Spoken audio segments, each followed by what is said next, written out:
નમસ્કાર. આજે આપણે એક એવી વાર્તા જોવાના છીએ જે સદીઓ જૂની છે, પણ સાચું કહું તો આજના જમાના માટે જ લખાઈ હોય એવું લાગે છે. આ વાર્તા આપણને શીખવે છે કે સાચી સંપત્તિ, સાચી સમૃદ્ધિ શું છે. તો ચાલો સીધા જ સચિત્ર બાલકથાઓમાંથી આ ઊંડા બોધપાઠમાં ડૂબકી મારીએ.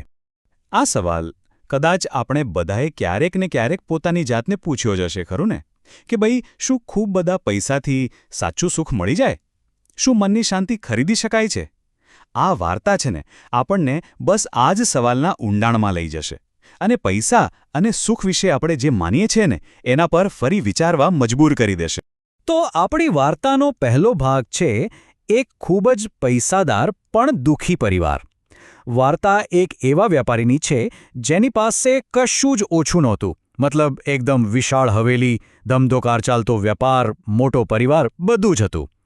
પણ આટલા બધા પૈસા અને સુખ સુવિધાઓ વચ્ચે એના ઘરમાં એક એવી ચીજની કમી હતી જેની કિંમત કોઈ આંકી જ ન શકે. તો પરિસ્થિતિ કેવી હતી ખબર છે?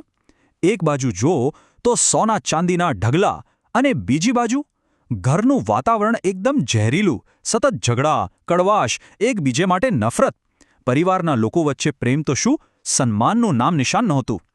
કહી શકાય કે દુનિયાની નજરમાં તો એ લોકો ખૂબ અમીર હતા, પણ અંદરથી એકદમ કંગાળ અને દુઃખી હતા.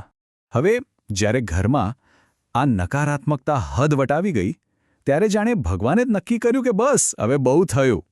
વેપારીના જીવનમાં એક એવો મોડ આવ્યો, એક એવો ટર્નિંગ પોઈન્ટ, જ્યાં એને એક કડવી સચ્ચાઈનો સામનો કરવો પડ્યો. અને આ મોટા વળાંકની શરૂઆત ક્યાંથી થઈ ખબર છે?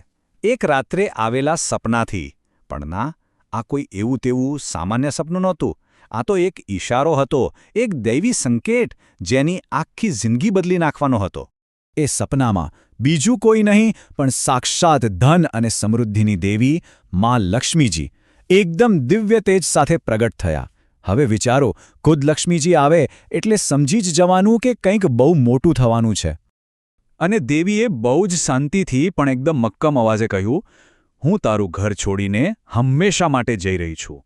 બસ આટલું સાંભળતા જ વ્યાપારીના તો હોશ ઉડી ગયા. પગ નીચેથી જાણે જમીન જ ખસી ગઈ. કારણ કે લક્ષ્મીજી જાય એનો મતલબ ખાલી પૈસા જાય એવું નથી.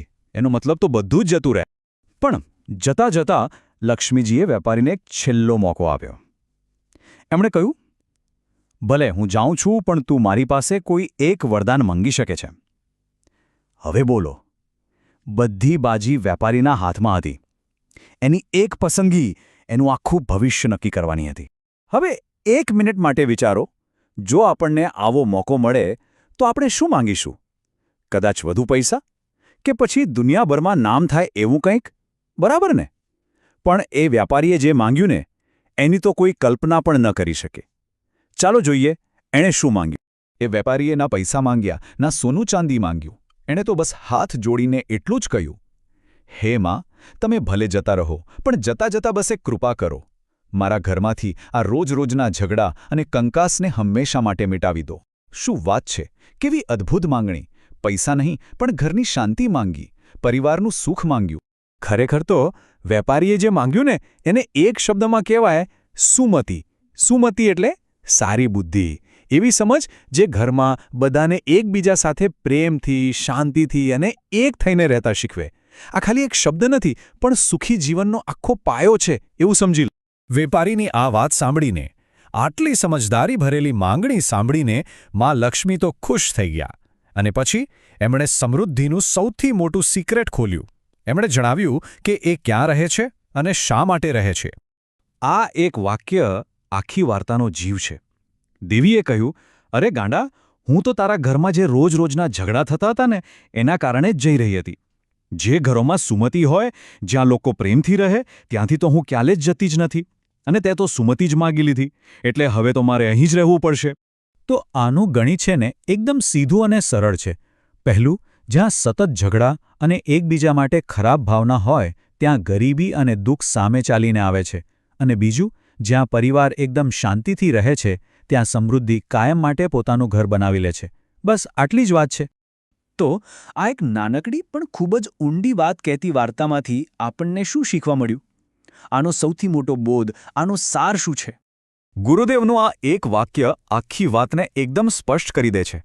જ્યાં એકબીજાને મદદ કરવાનું અને પ્રેમભર્યું વાતાવરણ હોય ને, ત્યાં જ સુખ અને સમૃદ્ધિ કાયમ માટે રહે છે. બસ, જે ઘરમાં લોકો એકબીજાનો સાથ આપે, એકબીજા માટે સારું વિચારે, એ જ સુખ અને સમૃદ્ધિનું પાક્કું એડ્રેસ છે.